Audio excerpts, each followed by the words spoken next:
राधे राधे।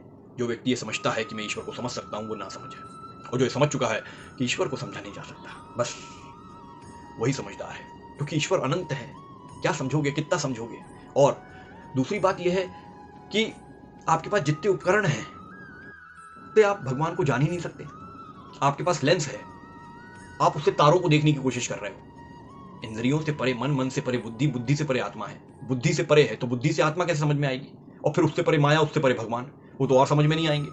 तो आपके पास उपकरण नहीं है उनको समझने का, वो उपकरण प्राप्त करना पड़ेगा। इसलिए वेद ने कहा है, यह चेद अविदत्त सत्यमस्ति न चेदी हा वेदीन महति विनष्टि।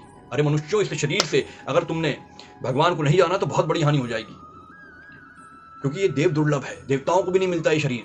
वो भी ज्ञान तो है उनके पास, पर कर्म का अधिकार नहीं है। हम इसमें चेष्टा करके जान सकते हैं। और जानने का तरीका क्या है, आपको भगवान की कृपा प्राप्त करना पड़ेगी कि हमको तीनों ब्रह्म समझाइए। कौन कौन से, भोक्ता ब्रह्म, भोग्य ब्रह्म और प्रेरक ब्रह्म। प्रेरक ब्रह्म भगवान जो प्रेरणा देते हैं, भोग्य यानी माया, और भोक्ता ब्रह्म ये जीव है। तीनों का पूरा पूरा अगर ज्ञान कर लिया जाए तो माया निवृत्ति के लिए हम शरणागत आसानी से हो जाते हैं। जब कोई जीव शरणागत होता है, बल छोड़ के, अहंकार छोड़ के भगवान के पास आकर विनय करता है, तब भगवान कृपा कर देते हैं और उसके पास वो उपकरण आ जाता है जिससे वो भगवान को देख सकता है, समझ सकता है, जान सकता है। तो भगवत कृपा से ये संभव है। भगवत कृपा शरणागत जीव पर ही होती है। राधे राधे।